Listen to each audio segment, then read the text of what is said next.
Definisi pasar monopoli. Pasar monopoli adalah jenis pasar di mana hanya ada satu penjual atau produsen yang menguasai seluruh pasaran. Dalam pasar monopoli, penjual memiliki kekuatan penuh dalam menentukan harga produk atau jasa yang mereka tawarkan karena tidak ada pesaing yang signifikan. Selanjutnya, ciri-ciri pasar monopoli. Yang pertama, satu penjual atau produsen tunggal yang mengendalikan pasar, tidak ada pesaing yang signifikan. Yang kedua, produk atau jasa yang dijual tidak ada barang pengganti yang dekat.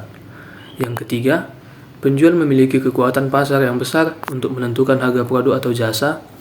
Yang keempat itu, adanya hambatan masuk yang tinggi bagi pesaing baru untuk memasuki pasar. Dan yang kelima, konsumen memiliki sedikit pilihan dalam memilih produk atau jasa yang mereka butuhkan. 6. Terdapat kecenderungan penjual untuk memonopoli sumber daya atau teknologi tertentu. Dan yang ketujuh, pasar monopoli seringkali diatur oleh pemerintah untuk mencegah penyalahgunaan kekuasaan pasar oleh penjual tunggal. Faktor yang menyebabkan pasar monopoli. Yang pertama, adanya hambatan masuk yang tinggi. Yang kedua, adanya penggabungan perusahaan atau akuisisi yang menghasilkan satu perusahaan yang mendominasi pasar. Yang ketiga, adanya regulasi pemerintah yang memberikan hak eksklusif kepada satu perusahaan untuk memproduksi atau menjual produk atau jasa tertentu. Yang keempat, adanya keunggulan kompetitif yang signifikan juga dapat menyebabkan terbentuknya pasar monopoli. Perkenalkan, nama saya Elizabeth Tambunan. Saya dari kelompok 6. Di sini kami akan melanjutkan materi kami tentang pasar monopoli, di mana materinya adalah hubungan antara demand, MR, dan TR. Demand, marginal revenue, dan total revenue. Dari grafik di samping dapat kita ketahui bahwasanya hubungan dari MR dan D adalah MR merupakan setengah dari D, di mana grafik ini akan menentukan bentuk dari grafik laba ataupun rugi dari sebuah pasar monopoli. Nah, untuk grafik di bawah merupakan hasil dari grafik dan menurunkan sebuah rumus untuk mencari pemecahan sebuah soal yang sebelumnya kelompok kami sudah sediakan. Materi selanjutnya akan kita lanjutkan. Dari materi hubungan antara demand, MR, dan TR tersebut, kita sudah mengetahui bagaimana bentuk dari grafik pasar monopoli. Nah, ada 3 bentuk grafik pasar monopoli atau 3 keadaan pasar monopoli di mana terjadi laba supernormal, laba normal, dan kerugian pada pasar monopoli. Nah, pada saat ini kami akan mencoba menjelaskan laba supernormal. Laba supernormal apakah itu? Laba di mana atau keadaan di mana pasar monopoli mendapatkan keuntungan. Laba supernormal terjadi apabila TR lebih besar dari TC.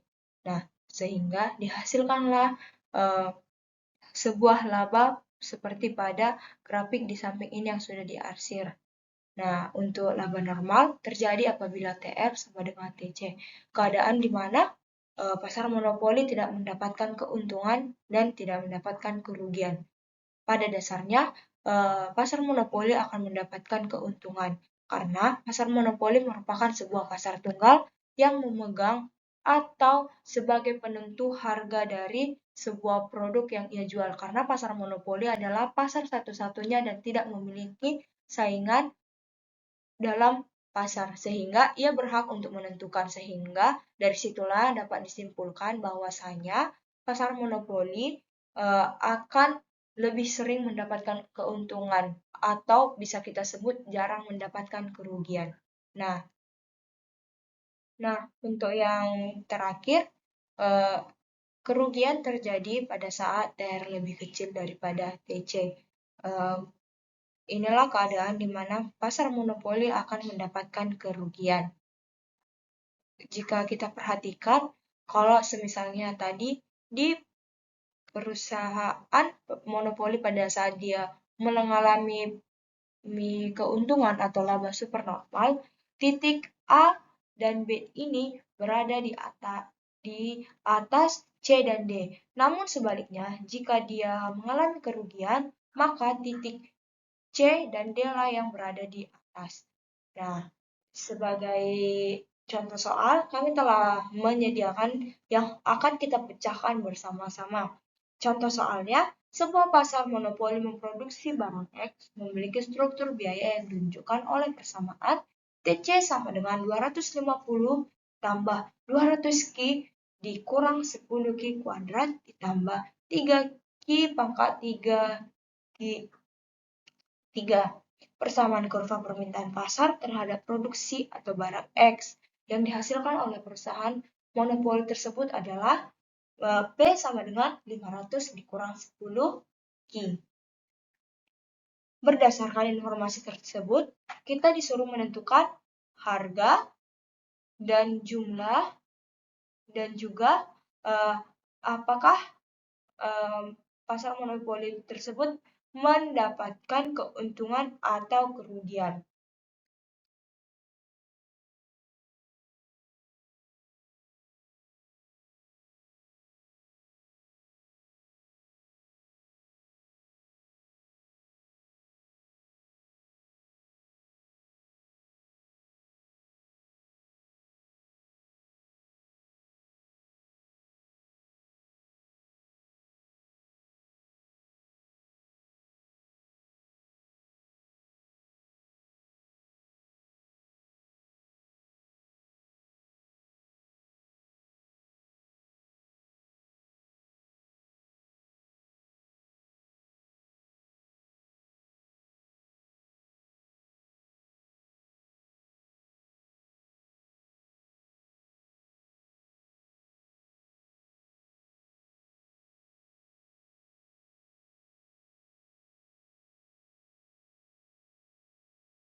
Nah, di sini saya Skania Evelyn dari kelompok 6.